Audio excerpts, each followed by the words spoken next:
Halo semuanya, apa kabarnya? Semoga teman-teman semua di dalam keadaan sehat. Game over, itulah ya teman-teman yang diperingatkan oleh Pak Luhut ya teman-teman. Kalau Pak Jokowi sudah berpihak kepada salah satu paslon dan itu terbukti lagi selain di Pilpres, tetapi di pemilihan kepala daerah di mana banyak jagoan dari PDIP tumbang termasuk di kandang banteng di Jawa Tengah. Nah, bagaimana videonya? Coba kita simak dulu bareng-bareng. Kau suka tidak suka, peran Jokowi itu sangat sentral. Iya. Jadi kalau beliau ini sampai berpihak pada salah satu, ya game is over.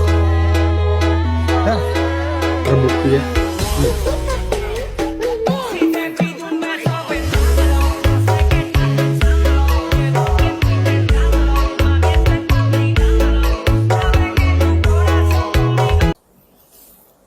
Kesombongan selalu mendahului dari kejatuhan seseorang.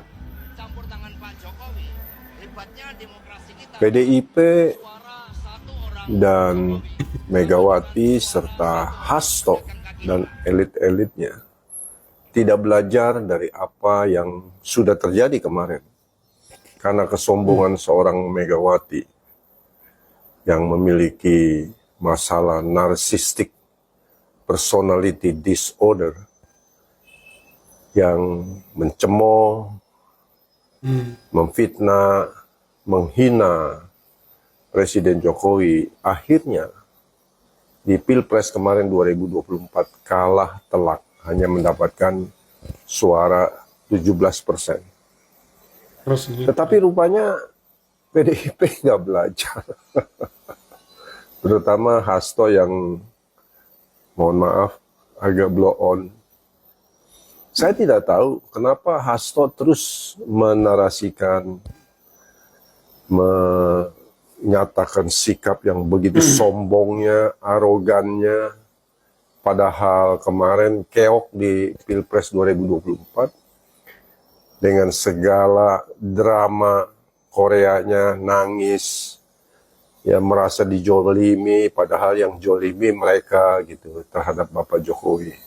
Nah, kami ini masyarakat Indonesia ini muak dengan PDIP, Banteng, dan Megawati serta terutama Hasto.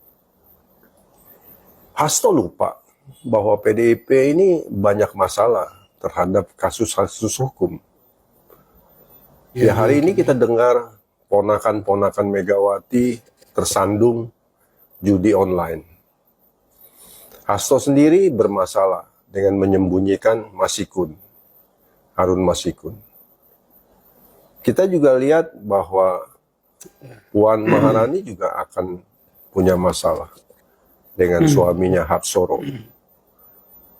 Dan banyak lagi kasus-kasus akan terus bertumbangan. Apa yang terjadi? Nah, inilah bukti bahwa masyarakat akhirnya tahu.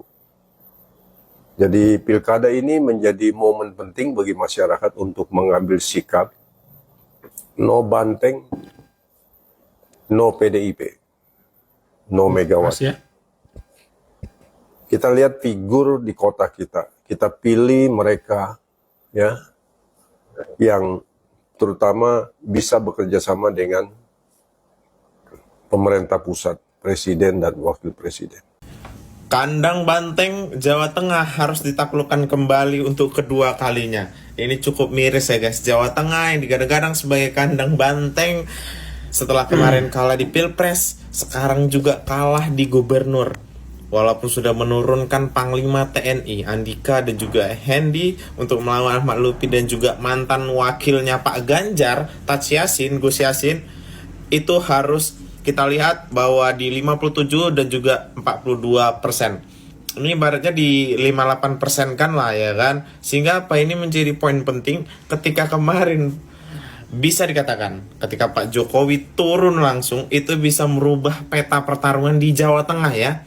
Karena kemarin surveinya yang pas seminggu 2 minggu yang lalu itu masih hampir mirip-mirip di 49-50-an. Sehingga masih ada peluang untuk Bapak Andika Perkasa untuk menang di Jawa Tengah. Namun kalau melihat di sekarang udah terpaut 7% dari 50%, udah menang unggul, ini sepertinya sangat sulit ya dengan melihat ke belakang untuk Andika Perkasa bisa mengejar ketertinggalan ini. Tapi kita tunggu akhirnya kita lihat apakah Banteng masih bisa bertahan di Jawa Tengah ataukah harus tergeser taringnya di Jawa Tengah. Mas Agung begini, kalau melihat dari Pak Presiden Joko Widodo, Presiden ke-7 RI, tuh ikut membantu kampanye Lutfi Yassin ini, efeknya bakal sebesar apa kemudian untuk mendongkrak elektabilitas dari pasangan calon ini?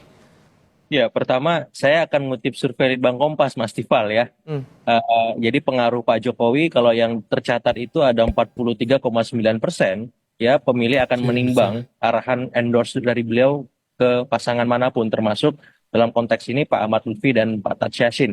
Artinya ini angka yang sangat besar dan sangat sangat menentukan ketika kompetisinya kompetitif seperti Pilkada Jawa Tengah seperti itu. Yang kedua, ini kan pemilihnya kalau di Bank Kompas itu masih 43, sekian persen ya, sangat tinggi ya, sehingga memang ada arahan pemilih itu bisa saja swing voters, undecided voters, tapi juga bisa pemilih transaksional.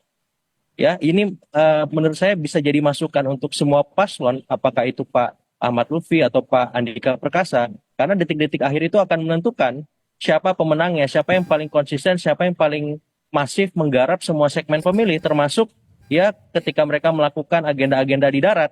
Ya, jadi kalau di agenda di udara itu sudah semuanya lah melakukan, tapi yang menentukan itu di darat, Mas Tifal.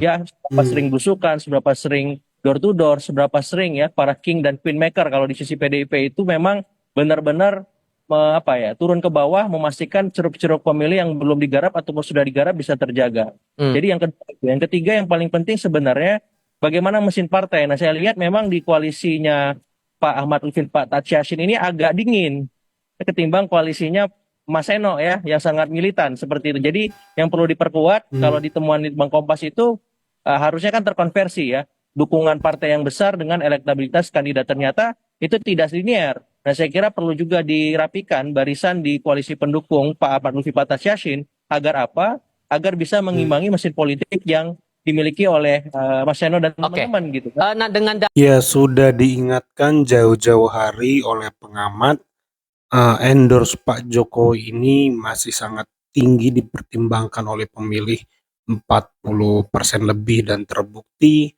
endorse Pak Jokowi membalikkan langsung pemilih sehingga Pak Lutfi ini unggul ya teman-teman. Jadi ini benar-benar dramatis, benar-benar ketat awalnya, tetapi endingnya signifikan perbedaan suara antara Pak Lutfi dan Pak Andika ya teman-teman. Jokowi efek itu sangat-sangat luar biasa.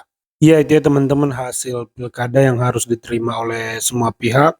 Ya, sebaiknya menurut saya PDIP membuat sebuah evaluasi, contoh kecil aja ya, tentang sebutan petugas partai. Teman-teman kalau baca di kolom komentar, banyak sekali yang ingin pilih Pak Andika, tetapi nggak mau nanti malah jadi petugas partai gitu. Nah, jadi teman-teman sudah sering diprotes istilah petugas partai ini, tetapi egonya daripada Bu Megawati dan egonya daripada PDIP ini begitu tinggi.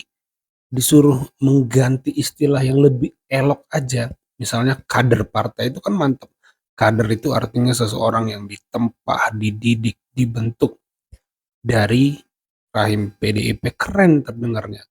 Ketika disebutkan seorang gubernur adalah kader partai, bahkan presiden adalah kader partai, saya pikir tidak ada yang keberatan.